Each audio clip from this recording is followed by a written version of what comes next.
भगवान शिव और कुबेर की कहानी।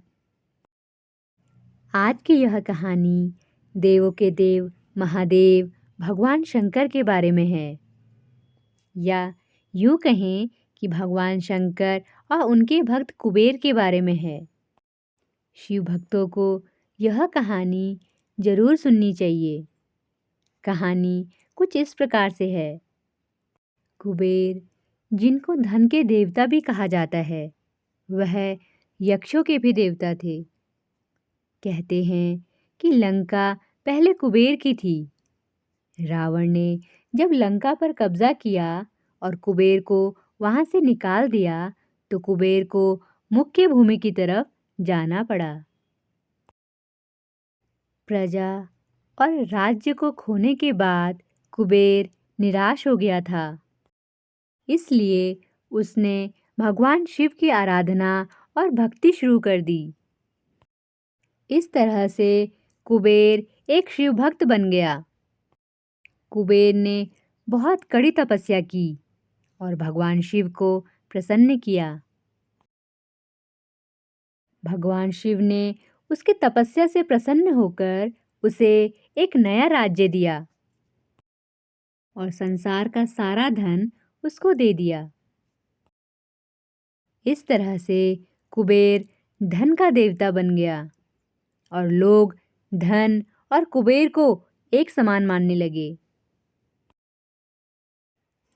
संसार का सबसे धनी व्यक्ति बनने के बाद कुबेर भगवान शिव को बहुत कीमती वस्तुएं चढ़ावे चढ़ाने लगे।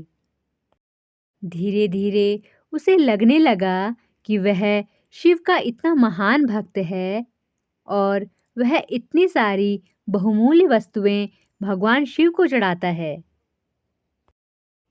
लेकिन सत्य तो यह था कि भगवान शिव ने कभी भी उसकी चढ़ाई विभूति के अलावा किसी और वस्तु को छुआ तक नहीं था।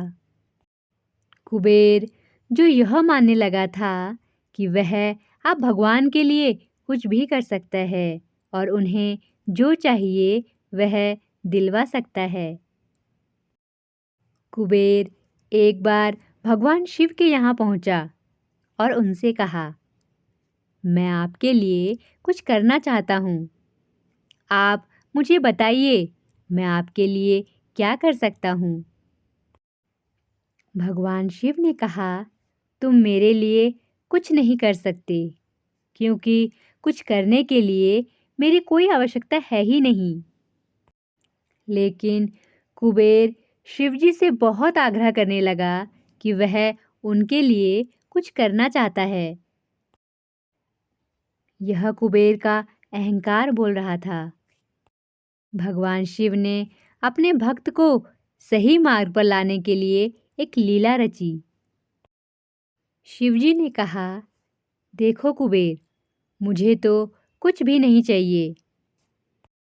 अगर तुम करना ही चाहते हो तो वह जो बालक है, भगवान शिव ने गणेश जी की तरफ उंगली दिखाते हुए कहा, वह हमेशा भूखा रहता है। उसे एक दिन अच्छे से पेट भरकर खाना खिला दो। बस इतना ही मेरे लिए काफी होगा।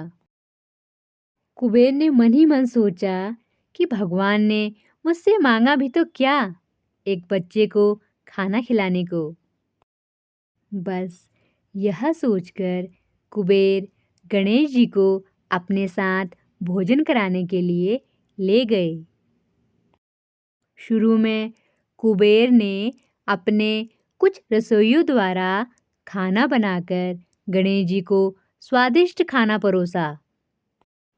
लेकिन उसने देखा कि गणेश जी खाते ही जा रहे हैं, तो उसने कई सैकड़ों रसोइयों को बुलाकर प्रचुर मात्रा में खाना बनाना शुरू रखा।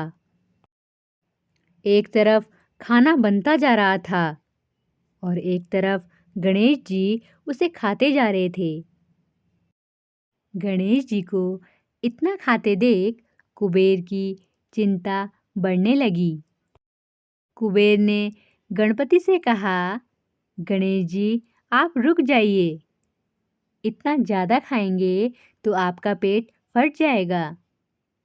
गणपति जी ने मुस्कुराते हुए कुबेर से कहा, आप मेरी चिंता मत कीजिए। आप अपना वचन पूरा कीजिए। मुझे भूख लगी है, मुझे खाना खिलाइए। कुबेर का अहंकार खत्म करने के लिए गणेश जी ने इतना खाना खाया कि कुबेर का सारा खजाना खत्म हो गया। यहाँ तक कि कुबेर को दूसरे लोगों से भी खाना मंगवाना पड़ा। कुबेर को इस बात का ज्ञान हो गया कि उसके विचार के छोटेपन की वजह से उसने अपने आप को भगवान शिव का महान भक्त समझ लिया था। जबकि सच बात तो यह थी कि भगवान ने जो कुछ उसे दिया है उसी का थोड़ा हिस्सा वो भगवान को दे रहा था। जबकि इस संसार का सारा धन भगवान के लिए एक तिनके भर से ज़्यादा नहीं है। उसने भगवान शिव के पास जाकर अपनी गलती की माफ़ी मांगी और उस दिन से उसके जीवन की दशा बदल गई। भगवान शंकर कितने दयालु और भोले हैं, इस बात से हम सभी परिचित हैं। वह अपने अच्छे और बुरे सभी भक्तों पर अपनी दया दृष्टि रखते हैं। पूरी कहानी इतने ध्यान से सुनने के लिए आप सभी का बहुत धन्यवाद। अंत में यही कहूँगी कि भगवान भोलेनाथ आप सभी को सुखी रखें। भगवान शंकर की जय हो।